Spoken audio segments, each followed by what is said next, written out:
चुनाव ये लोकतंत्र का महापर्व होता है। ये लोक शिक्षा का अवसर होता है। राजनीतिक दलों ने अपनी बात लोगों के बीच जाकर के करनी होती है। अपने काम का हिसाब देना होता है। पल पल का हिसाब देना चाहिए, पाई पाई का हिसाब देना चाहिए। लेकिन भाइयों बहनों, मैं ये चुनाव ऐसे देख रहा हूं कि छत्तीसगढ़ में डॉक्टर रमन सिंह 7,000 किलोमीटर की यात्रा करके गांव गांव जाकर के अपने काम का हिसाब दे रहे हैं। मध्य प्रदेश में शिवराज जी आशीर्वाद यात्रा लेकर के हजारों किलोमीटर तक 2-2 महीने तक घूम करके जनता जनार्दन को अपना हिसाब दे रहे हैं। लेकिन ये राजस्थान, ये दिल्ली, यहां के शहंशाहों का अहंकार 7वें आसमान पर पहुंचा हुआ है। वो जनता को हिसाब देने को तैयार नहीं है। जनता को जवाब देने को तैयार नहीं।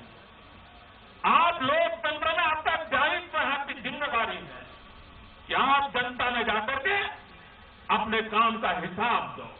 ये दिल्ली में ये भारत सरकार के इतने बड़े बड़े दिग्गज बैठे हैं। उन्होंने दिल्ली में आकर के लोगों को मिलना चाहिए कि नहीं मिलना चाहिए? उन्होंने आकर के सभा करनी चाहिए कि नहीं करनी चाहिए? यहां की जनता को अपना हिसाब देना चाहिए कि नहीं देना चाहिए? आपसे डर रहे हैं।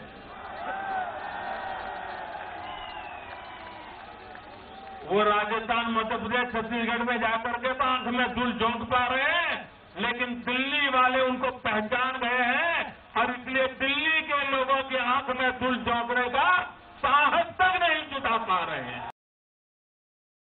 4 राज्यों, 5 राज्यों का चुनाव एक छोटी बात नहीं है। आप मुझे कहिए, महंगाई एक सबसे बड़ी समस्या है कि नहीं है?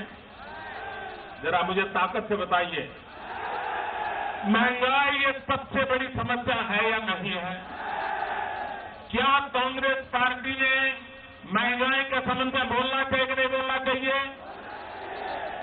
आप मध्य प्रदेश, छत्तीसगढ़, राजस्थान, दिल्ली, मिजोरम, एक भी चुनाव में एक कांग्रेस के बड़े बड़े दिग्गज गए, महंगाई का म बोलने को तैयार नहीं है, म बोलने को तैयार नहीं है। क्यों भाई? यहां का व्यक्ति आपकी नीतियों के कारण परेशान है, आप जवाब क्यों नहीं देते हैं? और ऊपर से ये फैशन हो गई है। और मेरे मीडिया के मित्रों को भी मैं प्रार्थना करता हूं, फैशन ये वही है, चुनाव दिल्ली का चल रहा है, जवाब मोदी का गुजरात की सरकार का मांगा जा रहा है। चुनाव राजस्थान का चल रहा है, जवाब मोदी की गुजरात की सरकार का मांगा जा रहा है। अरे दिल्ली के शहंशाहों, ये ट्विटर पर, फेसबुक पर, प्रेस कॉन्फ्रेंस में एक कमरे में बंद बैठ करके ये जो गाली गलौज कर रहे हो ना,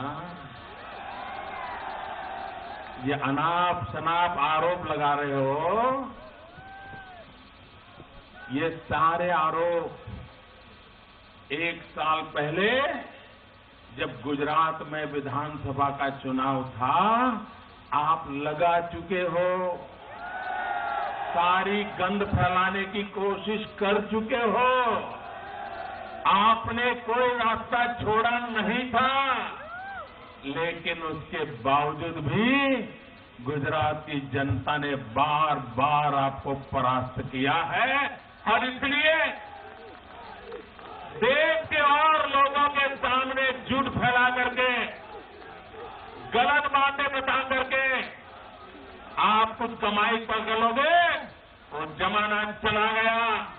जनता को आपकी बातों में भरोसा नहीं है, आपके शब्दों में विश्वास नहीं है।